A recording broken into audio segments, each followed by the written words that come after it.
listen to my music a lot, bro.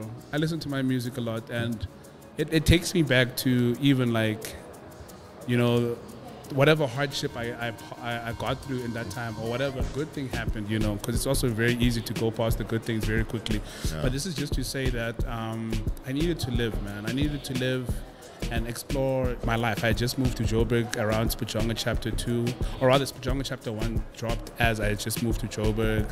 Like I definitely romanticized that moment so much to a point where it on its own was enough. I didn't have a project ready, but then it became a chip on my shoulder, bro, for the next like 3-4 years. Just like, dude, you could have capitalized on that, you know? So, you know, even when we did the Opal thing, you know, and they gave me a car, that's a testament to, okay, cool, it's added value to the quality of my life. You telling me how I'm better than Banban, okay. It's cool. It's cool. It's part of hip hop. It's fun for convos, but it's banter. Cool. It's literally banter at the end of the day. You know, because I call Spajonga a coming of age dramedy. You know, drama comedy. You know, so I think the chip is stale. I'd say it's like I call it a drama comedy. I think I'm just a drama comedy artist. You've got some. I like that you gave it a name, dramedy. Yeah.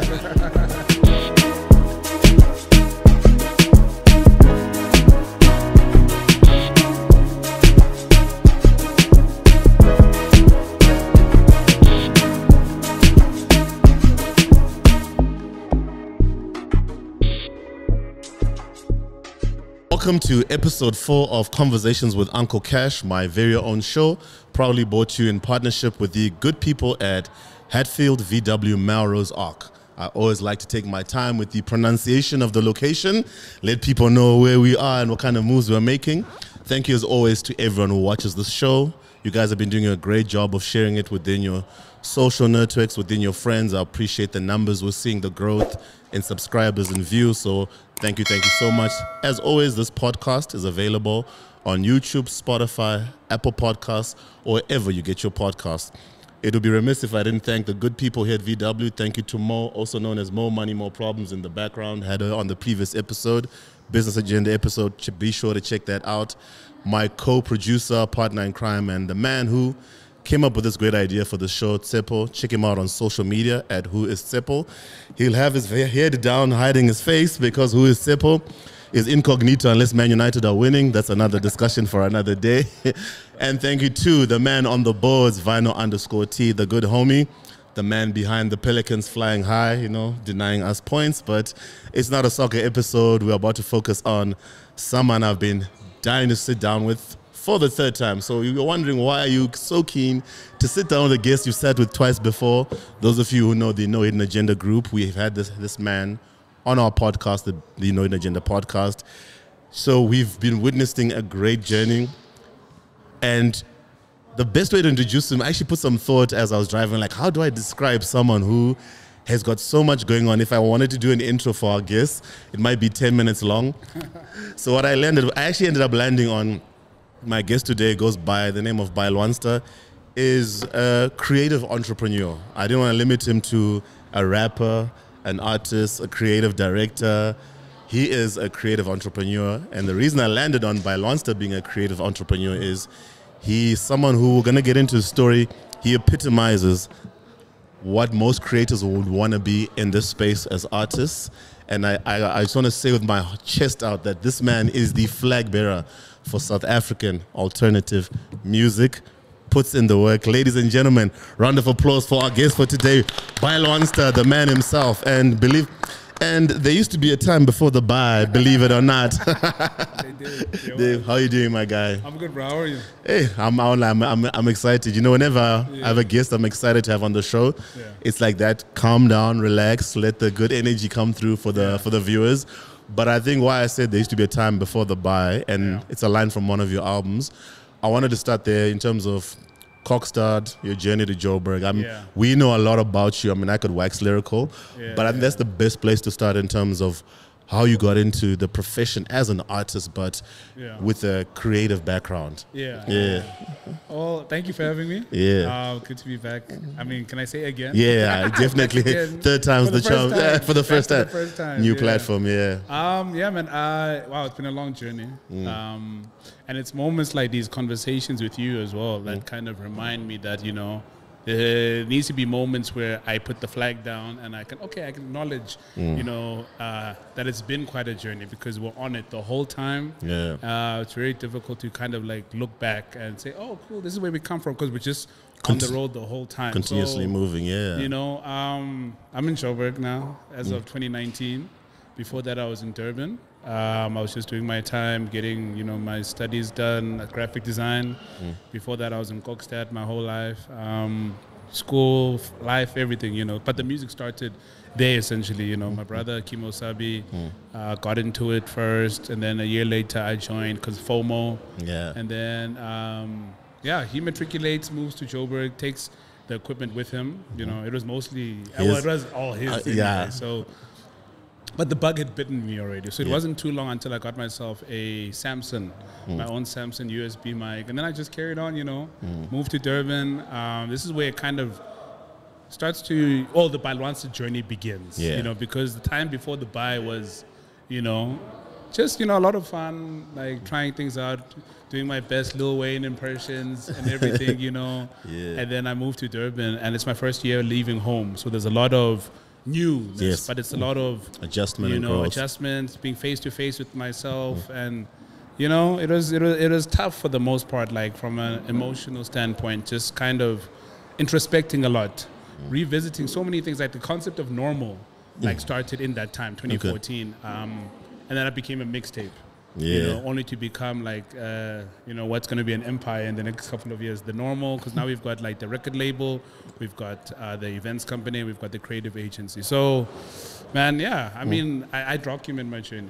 You know, I pull out the camera every opportunity I can, and also conversations like these help me document my journey as well. So, yeah, man, we're here now, 2024. We're older. I turned 29 in June. A big 3-0 next year. It could come tomorrow, bro. I'm ready. Yeah, I'm excited. Dude, I like it. You know the best part, because I'm one person having also worked in advertising, similar journey in the media space and corporate. This is crazy. It's crazy. Like it's so uncanny. That's why for me the music just speaks to it so much, because in a nutshell, one thing I love about your story is you found the balance that everyone's got their own journey as a creative, as a musician, but you found the perfect balance of a passion turning into career, but without having to sacrifice either one of the other, because a lot of people who are artists or creatives at heart, when they navigate to design, be to music, they have to make that decision of one or the other. You can't have both. And I just think it's so brilliant. So the normal that he's referring to is his agency. So I'm actually now punting unashamedly his agency. Briefs, designs, events, coordination, anything PR. I would definitely share the socials of his agencies, but he's doing this all while being a creative. So you moved to Joburg, mixtape, start getting a bit of momentum, and then first project. For me, what's incredible is not too long within the Joburg journey, colors. And because I think one thing I love about the color story you can share is the chance to have it and to go abroad. And you're early on in your career. Was that not nerve-wracking? And just give more story on how that came about. I guess, bro, like I'm someone who believes in just the concept of always being on. So, you know, like I like to say that the moment I clock in the morning, I'm ByLwansta. I'm CEO at Normal, I'm founder at Normal. You know, it's like my life, I've romanticized it for sure, which obviously is what informs the music. But I'm always trying to, you know, move the envelope, and what the saying is push the envelope, right? Yes, push the envelope. I'm always trying to like make some sort of, you know, trajectory. So each and every year has always had an upward trajectory. And like with things like colors, bro, like I used to say, you know, it was luck, but I'd really be doing a disservice to just all these efforts, like my constant, you know, grind, being on the internet, bro, like being in tune to what's hot, bro. Like that's like I was playing paddle before I came here, and I had to play paddle because I have to every now and then eject myself from my life a little bit. You know? A separation, You know? yes. So it was nice to play paddle, but like on a normal, bro, it's like constantly just like present, trying to see what's happening. How do we move on to the next thing? So the colors opportunity, bro, was like the biggest W there for me was how I did it. You know, because it's not all too fancy. It's not like some crazy story, but it was like, you know, I applied for an artist residency, a 10-day artist residency with Pop Culture and Goethe Institute. They're looking for 10 musicians from all over the world to bring to Berlin for 10 days, right? Yeah. And then a friend of mine, OB, he sent it to me, like just the application. I was like, okay, cool, let me apply. You know, what do I lose? I lose nothing. Yeah. You know? And then they got back to me on some, hey, congratulations. And I was like, oh, snap, I'm going to be in Berlin. Who else do I know is in Berlin? Who have I been listening to constantly for the last 6 months? Oh, yes, Colors. Yes. So I just went on the Instagram. I sent them a DM. And I was like, this is not going to work. Let me go to their website. I went to their contact form, bro. There was nothing special. There was nothing. Contact form, sent an email, bro, thinking that I lose nothing. True. You know, by just like sending that email, thinking if they ever get back to me, I'll probably be back in South Africa. The next day. The next day I get an email back. But, you know, that's just testament to like always constantly being proactive in that sense. You know, like there's like me and my business partner, Debogo J. Musana, always say, you know, we want to learn, or rather we'd want to win on our own terms, and when we lose, we want to lose and learn with knowledge of how it happened, as opposed to just like not knowing what's happening, you know, sitting in studio the whole time, and that's about it. We don't want to do that. We want to be just know who's who. It's our business to know who's who in the streets, and just to know what's happening, bro. You know, so yeah, man, the colors opportunity was a great one. I mean, there's a other side to that coin. It's a little bit sad, but that's why I'm focusing more on how I got there, because that to me is the moment that no one can take from me, you know. True. Like, but yes, like everything in life, there's a balance of the good and the bad. Like with every opportunity, because it comes out in your music that there's certain things that when you're in a good space, everything's going well, and then some things can be taken away. But to focus on a little quirky thing, I just want the viewers to know that one thing I love about your right side brain as a creative, always being proactive. You get foreign country first time, you have something just comes in your mind and says, you know what, while I'm here, let me just be on the streets with a poster and say, hey, come to my show. Because remember, now you're in a foreign country, not post up at the hotel, not throwing shit at anyone, but just to be like, I'm an artist as an entity. People may not know me, but they know Colors, or they know the venue where I'm performing. QR code, good idea. And it's quirky because that's brilliant, because I love the fact that you're thinking on your feet, you're using what you have resources-wise, and sometimes it just doesn't take too much. The same way you DM them, then you feel, I mean, you filled in a contact form. I've been in sales and marketing. Half the time when I see a contact form, I'm like, this is going to go to an automated response. I'm not going to hear from them, but it actually did work. And then from Colors, great show.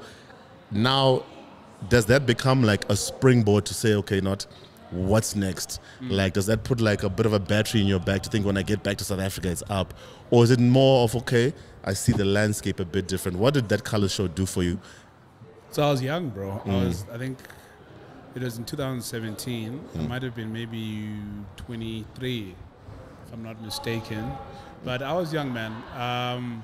It was very much more a bucket list thing than something more strategic, you know. There's people who have been on Colors who are far more strategic than I was, and you know, I even envied them a little bit. Like, you got the opportunity and you made the most out of it, you know. You know, like, I didn't know what happens after this. It was other than, oh, this is exciting. I did that thing that I didn't ticked it off, you know. And you know, then you come home and you know, it's like back to the grind, figuring you know, it out. But like, I definitely romanticized that moment so much to a point where it on its own was enough. I didn't have a project ready, but then it became a chip on my shoulder, bro, for the next like 3-4 years. Just like, dude, you could have capitalized on that, you know. And yeah, it kind of, at some point, it informed a bit of a writer's block in 2018. You know, this is when I was still like what would become the Spijonget series. But Yeah, man, like that's the other side to it. It was a while. Oh man, that colors moment was great. And what's great about it now is that it's got this knock on, this constant knock on where people who meet me always have that. You know, when I was introduced to you, or hey, bro, you're the guy from. You know, it still happens today. You know, and you know that's great. But we were definitely on to the next one. You know, like I also like to say. I want my next quote-unquote claim to fame to be something that I have full control of, something that we can even replicate, something that we can reverse engineer and whatnot, and maybe create a business model around it. But like just get more out of it and extrapolate long term. Exactly. You want it to be beyond a bucket list moment where it's great, absolutely, bro. Ticked it off, but then we can always get mileage, because in terms of how you move with your career, I love how there's so many like tentacles to everything that you do. Because with like from Lindy and the Spijonget project, it's almost you gave us 3 versions of yourself. And then they just formed one track, one single after the other. And you took like you remind me of slow cooking oxtail. Yeah, exactly. Because with each character, it's just that's another great thing about attending your events and how you create your content. Most fans might think, dude, it's taking forever with the projects, but you're not building just dropping singles for the sake of staying relevant and not going in the background. Each character under the Spijonget project was a character and giving us insight into ByLwansta, post colors, which then made it more. It gave us the patience to. We didn't even know if there's a project coming out. It was just one single. You let it sit, and then we let that sit. We marinated. We enjoyed, and then another one would come out. And then once the full project came out, it became a case of okay, conceptually this makes sense. And then your events were absolutely brilliant, because now it's a case of first thing you're asking the crowd, who's Loverboy vibes? Who's exactly? Bro, and then it comes all together, and then now you almost what you did from a marketing perspective, you kind of segmented your fan base. And then I'm sure if you even directed as you're probably planning your performances to say, okay, we're gonna do the song track list, get a feel of the day, and I'm sure if you knew as a person, because also you're a person. Depending on the mood you're in, I can get into this bag, and there are people who can resonate with that. Because the good thing, I like the fact that you didn't let the chip from colors. Because a lot of fans have writer's block, and I'm sure there's a lot to deal with. Because now the thing with that is it becomes a time thing. But I'm sure you had your own ways of dealing with it and just keeping momentum. But now with Spijonget, we fast forward to that. That process, COVID comes and goes. The inability to do shows, the navigation of leading up to that project, even a bit of ASMR. How were you navigating and moving in terms of, okay, I want this project, I'm creating as I'm going along? Because you move as you go along, and we see even on your socials, it's pivoting, a lot of it's real time, and it's sparks of ideas. It's always sparks of ideas. Absolutely. So I think something that was so important to the process that would become the Spijonget series is it was important for me to live. To live and to do, to just live really before I turned it into music, So in between, each project, in between COVID or whatever's happening, there's life still happening, And I've chosen to be very autobiographic with my lyricism, my artistry, just because, bro, there's a story I feel like isn't being told,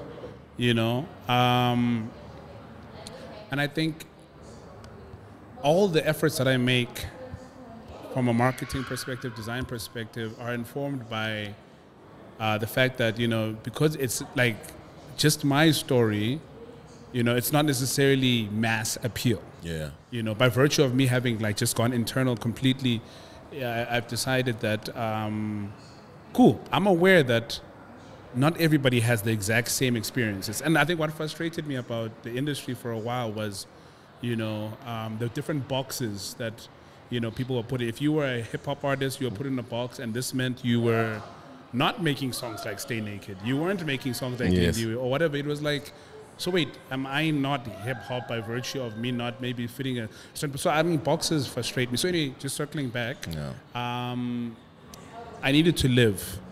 And live my life, and this story that I'm trying to tell, this ByLwansta story, this Lwandi Lenkanyuzo story, no one asked for it. I need it to be out there. There's a version of me, bro, that needs to hear what this guy is saying, because it's really lonely. This entrepreneurship thing, it's really lonely, really, in the world, bro. And enough is not said about it. You know what I'm saying? So I just wanted to, you know, be who I need. You know, like I listen to my music a lot, bro. I listen to my music a lot, and it takes me back to even like, you know, whatever hardship I got through in that time, or whatever good thing happened, you know, because it's also very easy to go past the good things very quickly. Yeah. But this is just to say that I needed to live, man. I needed to live and explore my life. I just moved to Joburg around Spajonga Chapter 2, or rather Spajonga Chapter 1 dropped as I just moved to Joburg. And yeah, man, so I think I'm talking in a circle because I think go for it. What's happening in my head is like, oh shit, we did that. Dude, trust me, we did that. I like, just to bring back something you said earlier, is you're absolutely right that sometimes you don't take the moments in being present in the moment to say that, look, I achieved that, because I think it's almost like the Duracell bunny battery in every artist, that it's always moment, next plan, planning with your team. But there are milestones, however small they might seem. And one thing I do love about the hip-hop music space, especially alternative, is it's not niche, but it's kindred spirits. Absolutely. So Bro, Kendrick said, I'm not in the music business, I've been in the human business. That's beautiful. Exactly. Like it's about people. It's about people, because people like now I'm laughing at people getting mad at how is Kendrick getting the Super Bowl for Lil Wayne. Like, forget Lil Wayne aside, Kendrick Lamar from Good Kid, Mad City.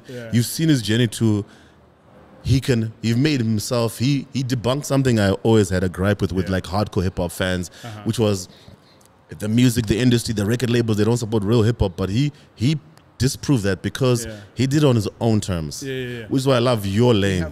You have to, because a lot of artists have lamented later in their life the fact that in hindsight they kind of gave in to so many compromises that they never became them musically or creatively. So for you to say, I listen to my music, that makes perfect sense, because it speaks to almost, it's cathartic and therapeutic. I need to see that it's a musical version of who I am, a biography per se in music form. I wanted to show you my wallpaper. Sorry. Go for it. There's this thing that I had on my wallpaper. Usually when I'm down, because this entrepreneurship thing can get you down. But it trust says, me, I know. Create the things you wish existed, bro. And that's my MO.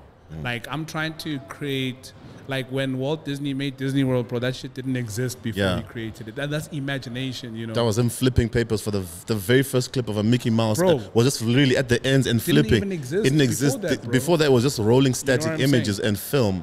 Exactly. So in my mind, bro, with like the ByLwansta journey and everything we're trying to do with Normal, we're trying to develop something far bigger than us. Yes. You know, because through doing, I guess I'm fast forward. I mean, I guess you'll take me back from where we. But like where we are right now, it's like doing a lot of events, bro, because we're activating the real world. Yes. There's a lot of convenience in the digital space. Like someone can fire emoji not having listened to anything. Someone can double tap not having listened to anything. But when you're in a venue, bro, in a live space, and people are listening to you, looking you in the eyes, you're looking them in the eyes, there's a human thing that's happening there. And that's so important, because it's a human business, bro. It's a community thing.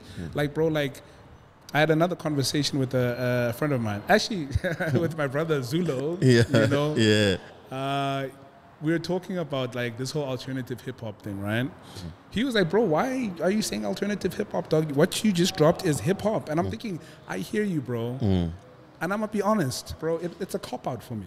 You know, if I'm gonna say I'm just hip hop, bro, and then like it's a box, but when they say top 10 best hip hop artists in South Africa, they know who they referring put to. On. And the ByLwansta brand, you know, is not on the nose like, oh snap, that shit is hard. Exactly. You know, or it's like you gotta sit with it, bro. Not even because like, oh, you gotta sit with it and give it a chance, but it's not like something that's gonna make you scrunch your face up like because of surface level appeal, right? So I was like, you know, I'm gonna you know, humbly bow out of those conversations that bring no value to my brand, and I'm gonna go and strategically occupy alternative hip hop because it's quiet here, you know, and I like to create in peace. I was talking to a homie on the side about like I used to be very competitive as a rapper back in the day, bro. Put me on your song, that's my song now. Yeah. You know, if there's a competition, I'm there. You know what I mean? If there was like these rap competitions, I was there. And I was like when I was on Hype magazine for the first time, that was another example of You know, put me on a competition, I'm gonna go in. And then, you know, I was like, what do you really gain from this? You know, like, is this me? You know, it's like, you know that cop out. You know that cop out makes sense, and I totally understand it. Yeah. I've been to events, and just to mention, the events he's referring to is he had a stand corrected at Baba Black Sheep and Rosebank. Yeah. 70 weeks So before he shifted. 71 weeks, consistent every Wednesday, weekly touch up. Yes, sir. You have to understand the level of consistency that takes, live performance, and to the connection element you're talking about, and alternative music. Yeah. Why I totally agree. Music, especially hip hop, has morphed into a DSP space. But you are absolutely right.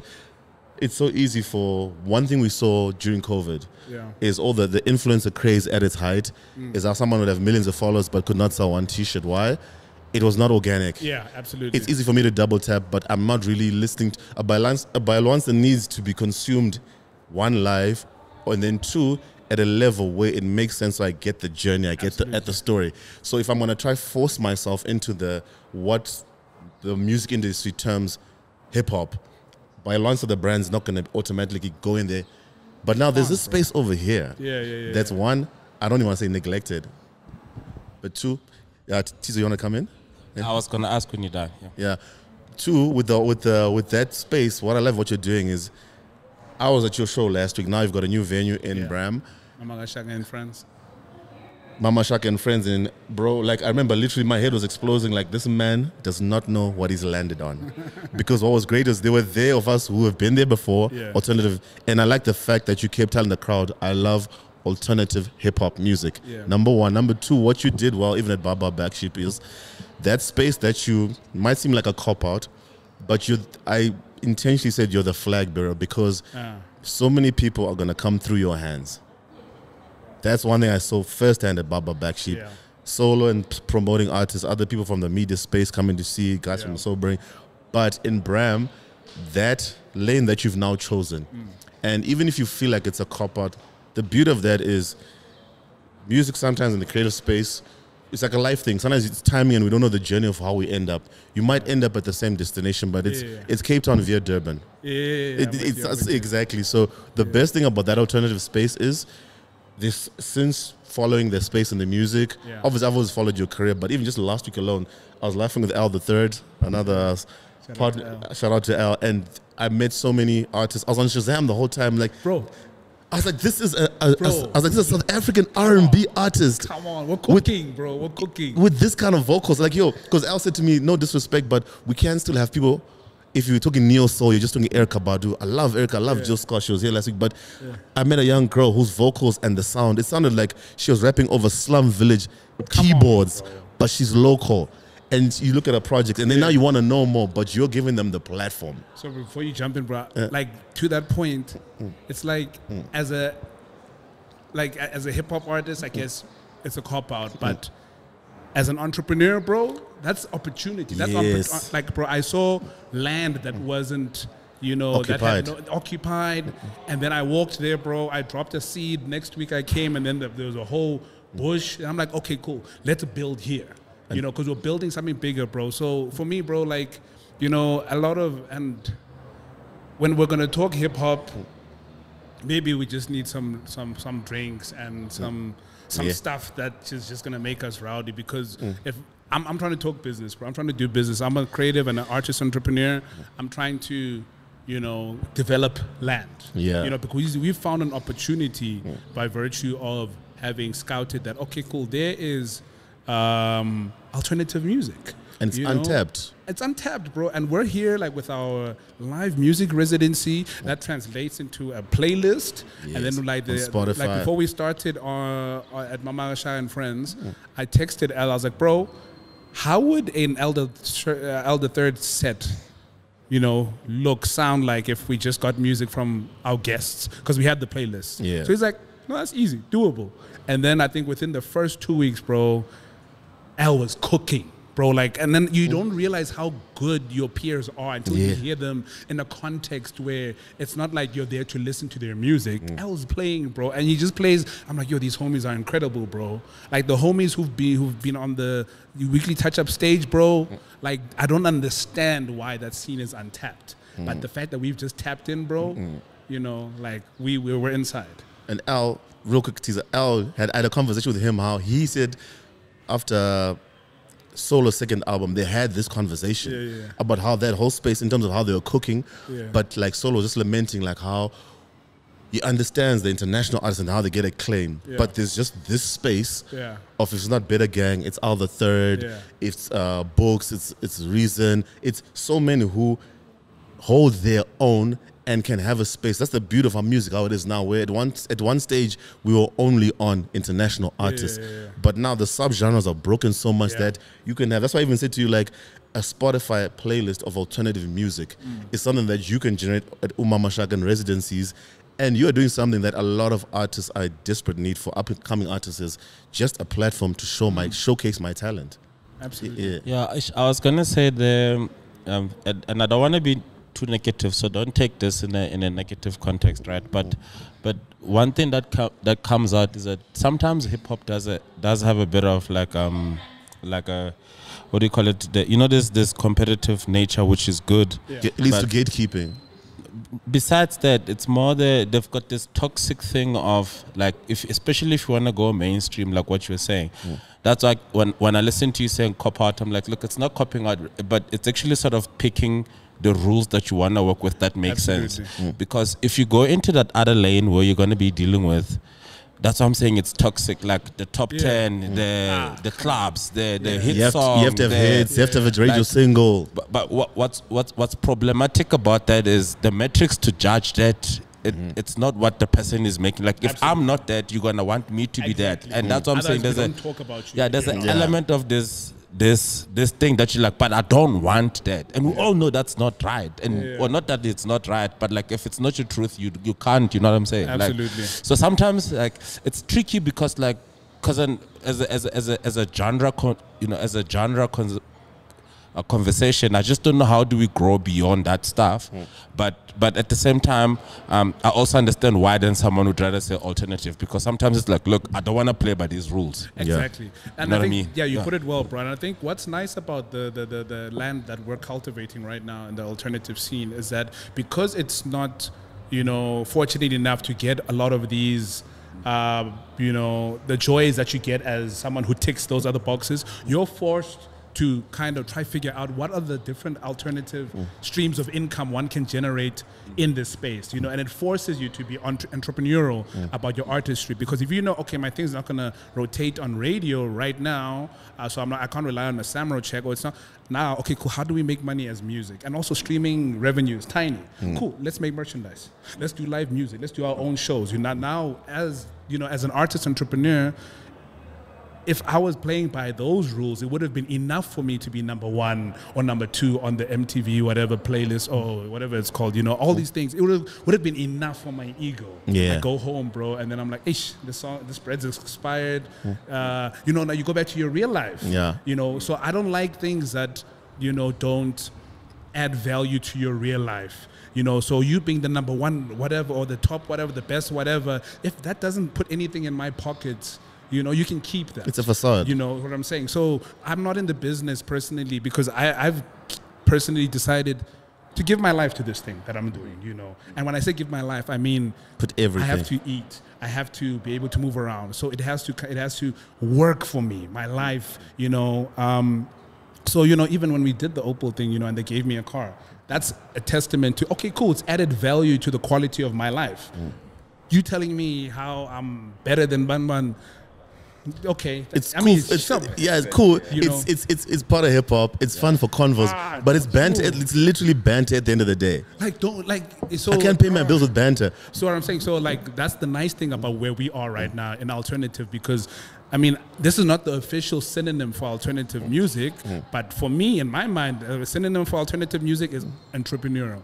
Because what we're doing with a lot of the guys who are on our platform, bro, like we get to chat to them, you know? We get to chat to them, like we want to at least make music to them. We want to introduce a workshop series as well soon, but something that upskills us into understanding, guys, this is how you can generate revenue. You know, we did the tour now. We just got back from Cape Town, went to KZN. That was fly. That was fire, bro. Like, that was nice. I learned there that, oh shit, merch moves when people see the show. I must say, I was quite jealous that I have a job. You know, when you have a job, like Monday to Friday, we're clocking in, my boy. We can't be there with you, but that was fire. Your Cape Town show is like, you know, and what to you touring, what I love about you touring is you are sharpening your skills, and I love the channel that you're taking, because you're building up knowledge. You're building up knowledge that's gonna even for your workshops.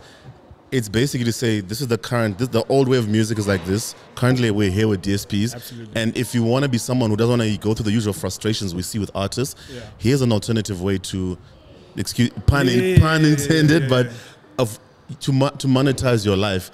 Because one thing I've always lamented with music is Talib Kweli never wanted to be a billionaire like Jay-Z, but he also wanted his fans or to find a lane within the music space to take care of his family, to have enough. Same thing with Common and Most Def. They go to other avenues acting, but I never want creativity to be lost, because people then get sucked into the machine and they have to compromise their art. I'm with you. And one of the ways that you don't compromise your art as a thing, as a creative, is stop ignoring the signs. Stop ignoring the signs, bro. Exactly. You stop ignoring the signs. And for me, that's what I really, really love about your current album. And we're all over the place with this. And I love it because it's going to come full circle.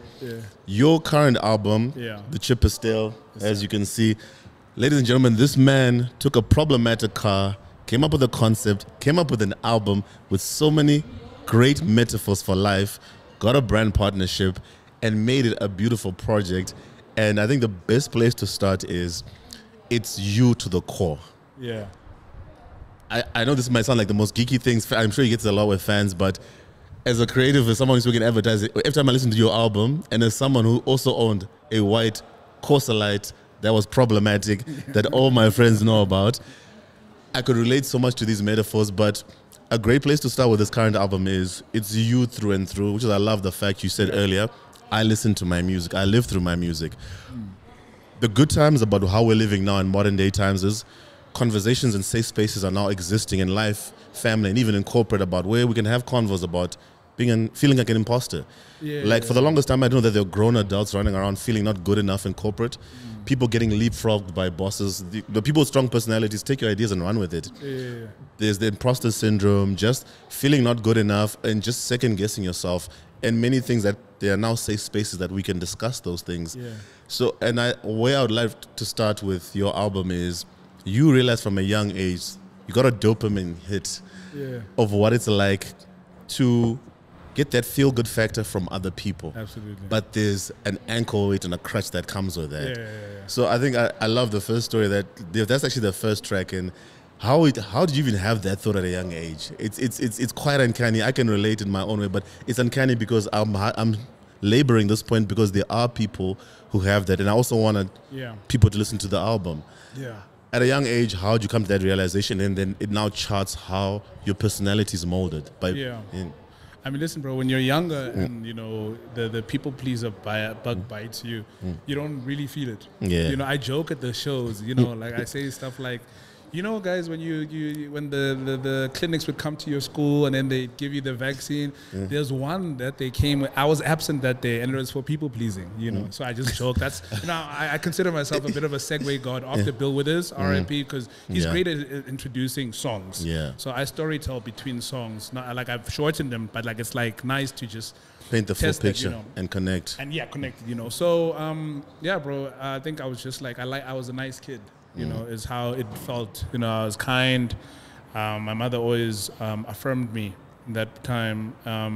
You grow up with that, and as you grow up, you find yourself extending yourself a little bit too much. At that point, there's no too much yet. So there was a point for me reaching out just to extend myself from someone almost cost me an arm, and that was when I was like, this cannot be right. You know, that's when I kind of realized that, oh, people pleasing.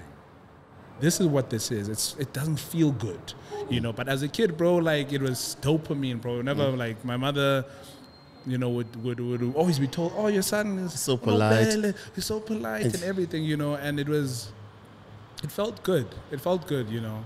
And then with Are You Pleased, that record where I talk about it, it's like me trying to find out its origins. Obviously, having written the song, I had already come to the conclusion. In fact, sometimes even in the process of writing the song, bro, I'm like, oh, there's certain things I realize I articulate so much better in music. You know, I always give myself the props that, I can talk the talk, but I talk the talk so much better in the music, bro. Like there's something about the message connecting a lot more. But as far as people pleasing, bro, it was like, you know, it was a fun time, you know, as a kid, bro. You know, just getting people to like you. And then it morphs into something where as you get the realization, and I think at different stages for people, that's why I brought this up, is because you did mention in the song that you were candid, like I was acting foolishly. When you actually now realize that, look, you know what, this is not sustainable because people pleasing with no moderation. In fact, no, bro. What basically it is, it speaks to then a lack of setting boundaries. Bro, that's literally it. It's boundaries, bro. And you know what? Sorry, the realization itself, right?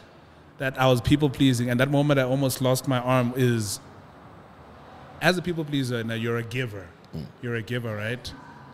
One day you're gonna come across a taker. Who does not know how to stop taking. And then you're like, your ribs are showing. You look at your shelf, like all my resources, you know. You're a shell of yourself. What is going on, you know? So, and how did I end up here? And I've only got so much to give. Bro, like now you don't even have anything left for you. Depletion. You know, beyond letting someone down, you've let yourself down. And then becomes a mess all around. Oh, absolutely, bro. So it was just like, you know, sometimes I'm grateful for that moment, just to have come to that realization that, you know, stand up. Stand up, boundaries now. It's time to get boundaries, you know. So, yeah, man, it is a wild journey, but, you know, like, you learn about yourself through interaction with others. You learn about yourself as you grow. And I'm just glad, like, dude, my life is constant learning, unlearning, you know. And, yeah, man, the music is a nice way to just document. Like, bro, like listening in reverse to the music, like you can clearly hear that, okay, cool, something's changed. You know, if you really listen to the songs and whatever's, because the connected, like the theme that's constant is just like my growth as a human being. So I can't pretend, you know, because you know, I'm going to use this at some point as a guide, you know, like to say that, okay, cool. I learned this, I learned this, you know, like there's a parallel between Stay Naked, which was supposed to be cute, and then there's ASMR, which is sexy. You know, that growth, you know, it's like, okay, cool, this nigga grew, you know, and shit like that, you know. Then there's Lindy, and then there's ASMR, and then there's Passenger Prince, you know, there's just all these things you can look back on and be like, okay, cool.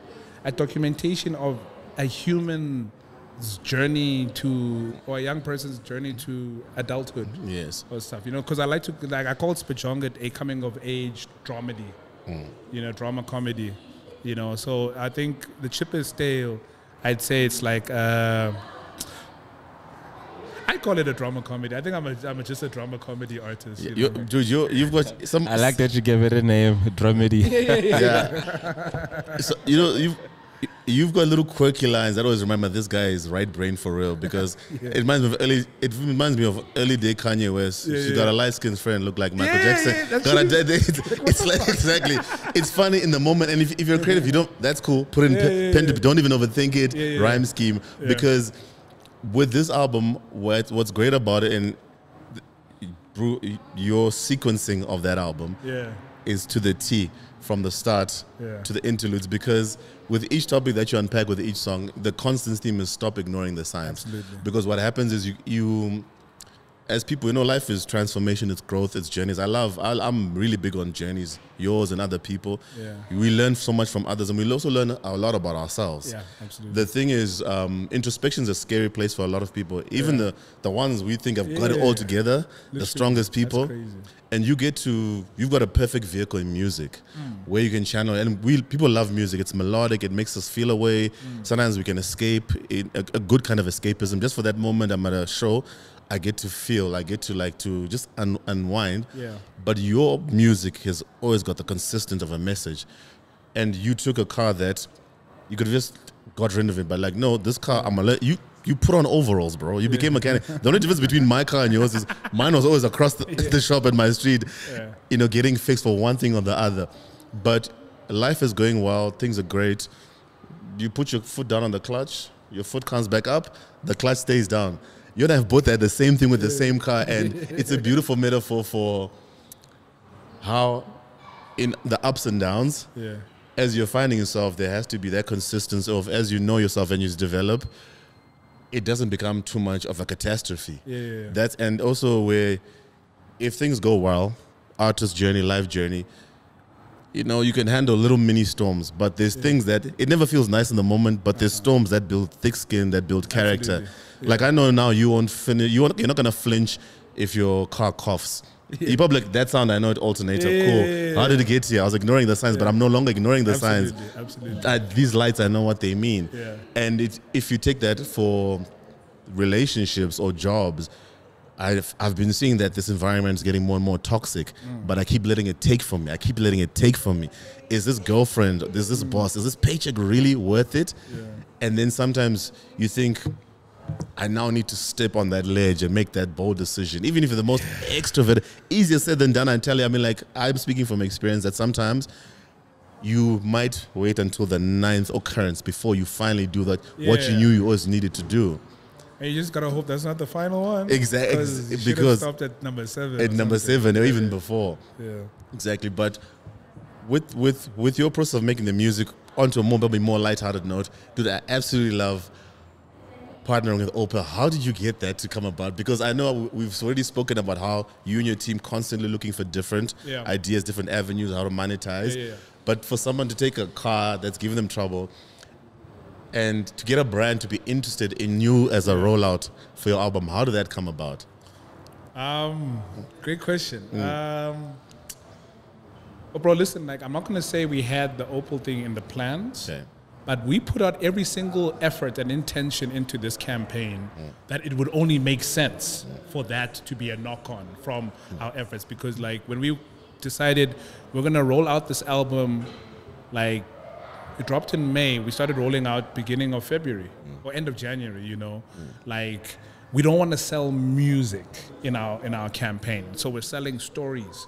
We're selling a narrative where it's a human thing, right? Because, like, I mean, our story is uncanny. There's people who don't even have a Corsa, but they're like, I have an old car. You know, when we're like, so in our campaign, bro, we're just like, really giving context to what the music is going to be about. You know, when we were posting ByLwansta's videos, fixing his car, then, you know, while working on the car, working on himself, acknowledging that I'm pretty avoidant. You know, all these things are human things, and people responded so much to that. Like, bro, I needed to hear this. It was like a human thing. And, bro, like, sometimes, you know, when you're selling music, you think perception first. You know, and that's when you haven't tapped into the fact that it's a human business, you know. Obviously, even the perception, people, oh, he's cool, I want to aspire to be like that. But sometimes, bro, like, if someone is talking to you specifically and that's your story, that's a different connection. So we decided, bro, to prioritize storytelling, to prioritize the narrative, to stop ignoring the signs. And something that was constant was obviously ByLwansta and his overall, and then obviously the Corsa that he was fixing. You know, and after like maybe 3 months of this, you know, content generation, you know, there was always like interactions with people everywhere I went, bro. It was like, bro, can I send you money for your car? Or, bro, my uncle's a mechanic. You know, there was a human thing, bro. It's community. Community. So then one day I got a DM from brand manager from Opel. Like, bro, that's our car. Send me a deck. And I was like, the one that I had already, I got you. I got you, exactly. So we're always ready, bro. Like, stay prepared, You know, it's like when you map, it's like world building. World building is about knowing, okay, cool. What are the people in this world, animals or hybrids? Are the traffic lights blue? Or, you know, you just have to know all these small details. It's like a real life version of Sims when you start from sketch. Exactly, you know. And you're mapping exactly what's required. And one would think that those are two small details that no one's going to even notice. But those are the ones 9 times out of 10. And for the mere fact that they exist, like in conjunction with everything else around them, it's like anything can happen. So it's like having so much fertile soil in like this huge ass land. You can throw a seed anywhere, bro, and something's gonna grow. It's gonna germinate. You know, you're gonna throw a seed there, and then oh snap, we're doing our touch up again. Oh, we're gonna throw a seed there. Oh, there's Opal. We're gonna throw a seed there. Then something else is gonna happen. We're gonna record the live album. But like, you just gotta fertilize all the sand. The music itself is one, let's say, of like 5 square meters, which is where everybody is. Like, oh, this is music. This is what I'm gonna do. I'm gonna put my seeds here. You know, but we decided, we've got so much land, guys. Let's fertilize all. Let's flip the soil. Let's do everything. Till the land. Whole thing, that anything that is thrown here can germinate.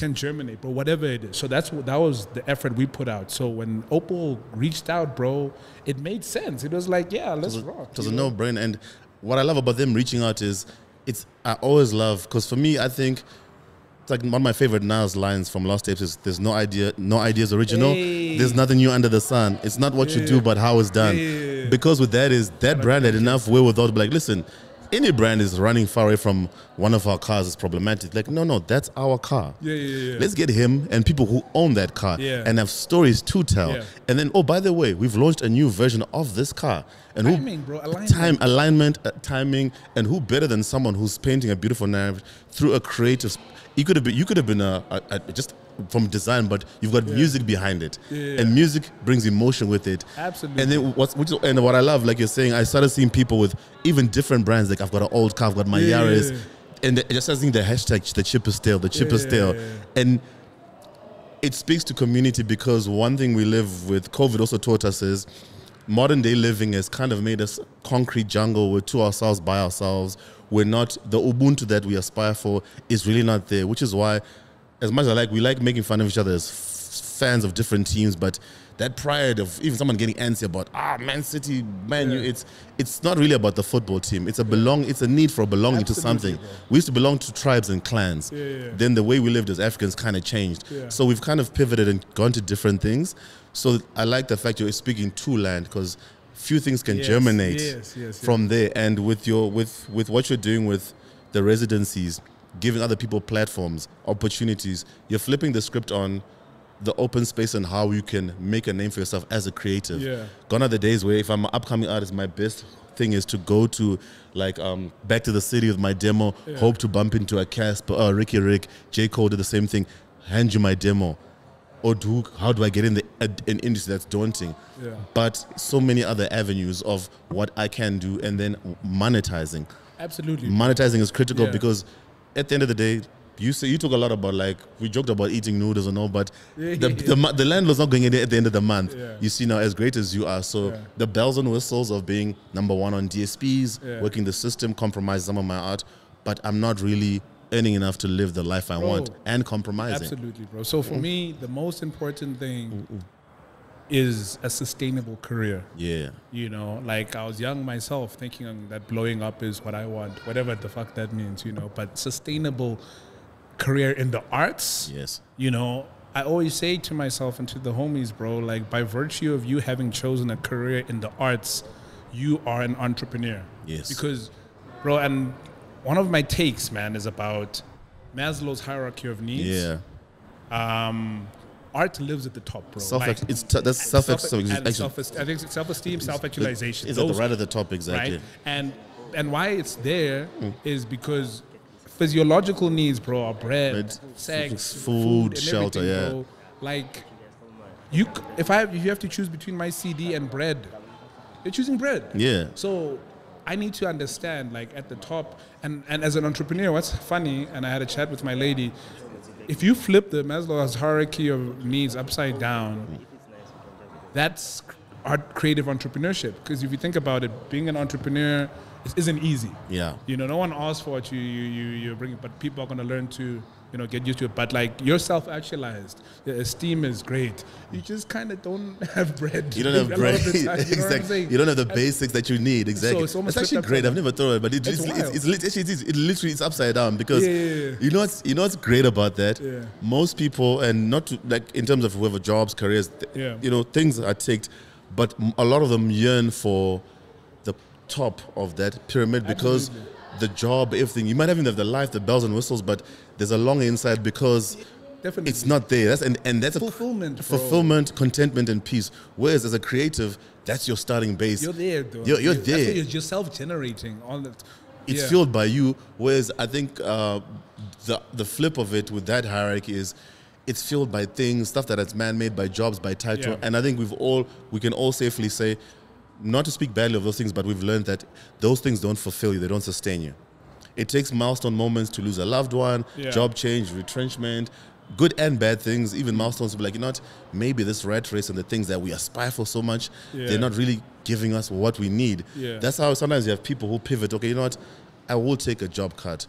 I will move to this kind of profession, or Yeah. some people go extreme and you know your stories of I left my job, decided to become a missionary. Yeah. I was in the rat race of corporate, I was making money, but I just felt something was missing. I had the house, I had the life, then I had a divorce, Yeah, and then yeah. it just knocked me off on such a whim. Yeah. I went back to my core. I went back home. I went to my car. I spoke to my parents and my uncle, Yeah. and then I had to recenter myself. Yeah. And there's so many nuggets that we could get into in your album, Yeah. but my favorite song, obviously, Coastal Light Music. Yeah, yeah, Shout out to you and Solo's verse, is because that song encapsulates the whole project in so many great ways. Yeah. Because what that song speaks to is just the holistic nature of life. Absolutely. It's not, timing is critical. Everything's in the creator's hands, and we're just vehicles and conduits, like almost on a moving conveyor belt. Yeah. So what that song really speaks for me is the fact that you have, whether you realize it or not, a responsibility to be the best version of yourself. Absolutely. Give yourself allowance to learn, make mistakes. Yeah. And what I love for you as a pioneer who's found a space, alternative music, is pioneers always reap the rewards. Yeah. While everyone else is now caught on the system we know it as for music, and I was there. I'm telling you, I cannot say this enough. I'm saying this for the last time. That space I saw you last week, my guy, you do not know what you're sitting on. I'm going to bookmark this point because 2 years, 3 years, however long it's going to take, even if you shift venue, and it's not necessarily that it's in a young area. Yeah. It's you've now got a conduit where many people are going to pass through your hands. Yeah. To the stage where if you decide, you know what, I'm now done with music, I want to focus on overseeing the direction of this thing. Yeah. I want other artists to have their own version of the Spajonget, the Chipper Stale journey. Even if it's just a female spoken word artist. How does she navigate that space and move? But you're documenting your life, and bro, I want to see your version of the Kanye documentary that we also, because I know you record everything, and it's a beautiful thing. And the other thing I really want to say, random, but I noticed recently Spotify. We know this from our podcast. In the back end, you get analytics, but recently Spotify has this thing where it shows you monthly the location of listeners for the artists that you follow. And I'm just going to plant a seed, my guy. I think for you, 2, 3, 4 years from now, there's a show in either Port Edward or in Abuja, Nigeria. The best part is you're touring now. You're refining band. You're refining moving with equipment. You're doing it as your grassroots doing there. So that at any time, the only difference is going to be is the equipment has to be on a plane. What are the payments? But we now know that, look, I'm going to go there and I'm going to sell my merch. And you've probably seen this with the love you're getting outside of Joburg. Joburg is great for music, but a lot of places that are underserviced, it's like when the Springboks go play in Polokwane and Peter Mokaba, it's going to be packed out because standard, everyone comes to South Africa, they're going to go to Durban, Joburg, Cape Town. But now you are going to move in places where that's the appreciation. But already you're cultivating those seeds that you're planting. I want to highlight this to him because you're doing it and other people are going to see your journey and it's going to influence, because I want people to have a different outlook. There is the model. We're not knocking how it is for the music industry, but there's so much. That's the one good thing about the music now. You can blow up, like we said. Blowing up, like we used to think of it, is no longer the rims, the girls, the cars, and all that. This now I can be a creative in my own space, in my own way, through my music, charting my career. And if ByLwansta gets to a stage where, when all is said and done, he accumulated, I don't know, Tamsak, he accumulated 20 million rand over the course of his enterprise from music alone. Had he gone mainstream, he could have gotten 100, but was he true to himself? We know which choice you're going to take. And bro, that's why you got to pick up those speakers. Yeah. You've got to pick up those speakers, dog. Exactly, bro. But yeah, bro, like I just thought of a thought while you were talking. There was a moment, bro, where I was in a queue behind every other rapper right now in South African hip hop, you know, or I don't know, I was in the middle or wherever I was, but I was in the queue, bro. One day, something caught my eye, bro, like maybe a bunny. And I was like, bro, can you keep my space? I'm coming. This is around 2014. I never came back. I never came back to the queue, bro, because I was like, okay, cool. I don't like waiting, number one. It's also a conveyor belt.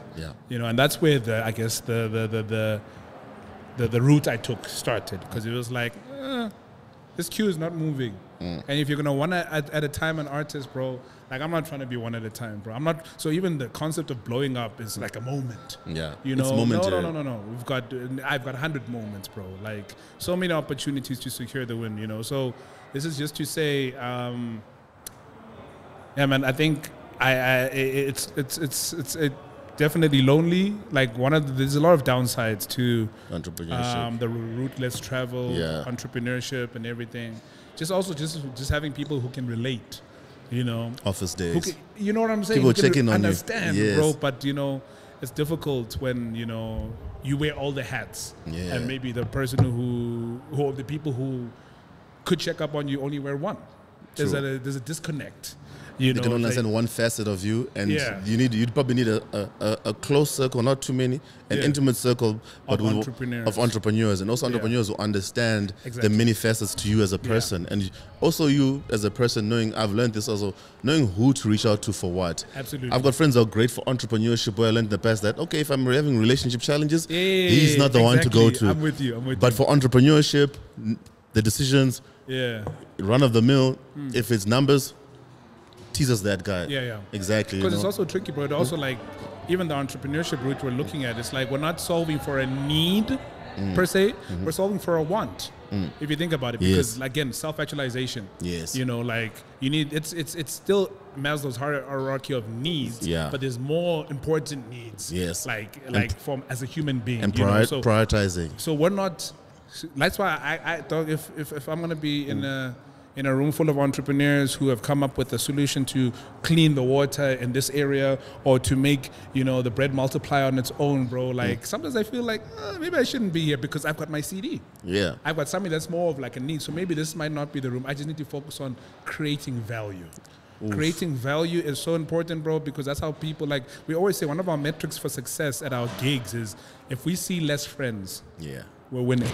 Because we don't want necessarily people to always want to support us, because we want people to want to be there. Because when you want to be there, you want to leave and memorize this moment. So you're going to go grab some merchandise. You're going to go run up our bar. And then at the end of the day, when we get our split, it's like, oh, we had a good night. You know, because you wanted to be there, as opposed to, let me go show up. Let me go support. Let me go show love for the homie. But value.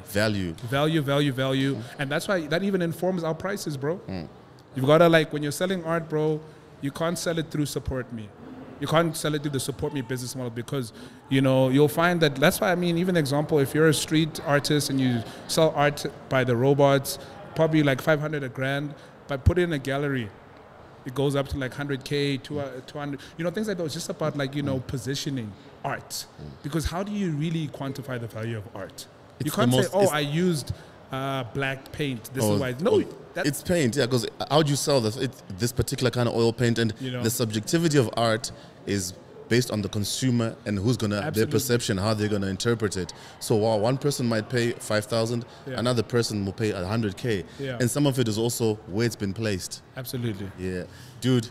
We could go on forever, but thank you so much for coming through. And I am definitely going to promote the life of this album on my socials, because I think there's just so many great things in the journey, in what you're doing. And it wouldn't be me, it wouldn't be hip hop if I didn't get a little bit spicy at the end. And to say this man is a creative, I just have to say, you know, this man is reinventing rollouts. Because your favorites are lazy. Exactly. But look, jokes aside, ByLwansta, thank you so much for coming, dude. Thanks for having me, brother, the chip is still, it's available on all DSPs. This man, please check him out every Wednesday. Uma Makashaka in Bram. Every Wednesday they've got residencies. They do shows there. I will also I'll share pictures from when I've been there before. They're putting in work. They've got like-minded people. Hey, shout out to the people from Strictly So. I saw a key on them at your show. I like that you've got people. Anita there. I love the fact that you've got people like them because they started out similar and they've grown to doing shows. And I just love. Cooling in the city, brother, man. Dude. Yeah. Exactly. And the best part of it's never easy journey, but just the joy of seeing people at their core, finding their purpose, peace and contentment. It's up and down, but living the life where they're fulfilling what they were created for. And for me, the best place to end is, you said something I try to live by and I pray about almost every day, is the addition of value addition to other people's lives. Because at the end of the day, nothing gives a big impression than, whether it's music, your art, a word, a one-time encounter, you can leave a mark on a person purely based on just how you made them feel, what you left behind, or just the thought of, this is an imprint. And I know for you, dude, I'm telling you now, it's gonna go beyond the music. Many people are gonna pass through these hands. So they're gonna see what by the way, it started from this and it ended up with this. Thank you so much. This has been episode 4 of Convos with Uncle Kash. Teaser had one more comment. I'm gonna let you do what you want to do, my guy. Yeah, sorry, man. I was gonna say bye. I think before you arrived, we were shooting our business agenda podcast, so that's why we actually focus more on businesses and things like that, and we streamline and focus proper on business. So I think it would be dope one day if you visit us. Absolutely. Yeah, definitely. And you can wear a different hat. Oh, absolutely. Yeah, I'm sure that would be great. Yeah. Because on business agenda, it'll definitely be more about normal and like. I'll be sitting like this. Bro. Exactly. I'll be like talking like exactly. So if we send our brief, exactly. Yeah. Please, that would be great. Yeah, I know. Great. We'll make that happen, because what's going to be good about that is we want to give more light to normal as a creative agency. We know you have the capacity of being able to pull off so many projects and brief and execute. And that's another side that people need to see to that. Look, many revenue streams. So I will let you know that this podcast is available on Spotify, YouTube, Apple Podcasts. Thank you for supporting the platform. Thank you to the good people at VW Melrose Arch for giving us this platform and this show, and appreciate it. And last but certainly not least, thank you to my co-host, Final_T, teaser on the boards, and the man who came up with this great idea. The reason that I have my own show, Convos with Uncle Kash, his name is Who is Sepo. He's going to do the honors and close out today's show. Yeah, also, I just wanted to say, man, ByLwansta, you're inspiration, man. I think I'm talking for, like, you know, creators back home in Kokstad, you know, because I played you the voice note of the guys, Abu Prega, Young KG, and also my cousin, because we had a conversation that my cousin Ukama, he's a producer back home, you know. But then I think we had a conversation yesterday, and the guys were saying that, you know, like from day one, they knew that, you know, like, in terms of your performance, like your music, you're gonna go far, you know. So I think thank you for also inspiring like the young cats there in Kokstad, because I always check them on Facebook, you know. One of the guys, they did a song with your brother. They put the music video. They shot the music video like last year then Kokstad. Oh, okay, I know who you're talking about. Yeah, these colored guys. Yes. So yeah, I think, you know, you and your brother, like, your inspiration to a lot of artists there in Kokstad. So just keep it up. Yeah. No, thank you, brother, man. Sure. I appreciate you guys. See, like I'm saying already, inadvertently, ladies and gentlemen, thank you. Another great show, and we'll wrap it up on that. But you know what? Be good to yourselves. Look out for yourselves. You know, just community. We need each other as people, and always, you know, focus on the people around you. When all is said and done, you know, it's Ubuntu. It's how you treat people and how we make each other feel. And on that note, we are out. We'll catch you on the next episode. Remember, the chip is stale. Peace. Stop ignoring the signs. Please. Cheers.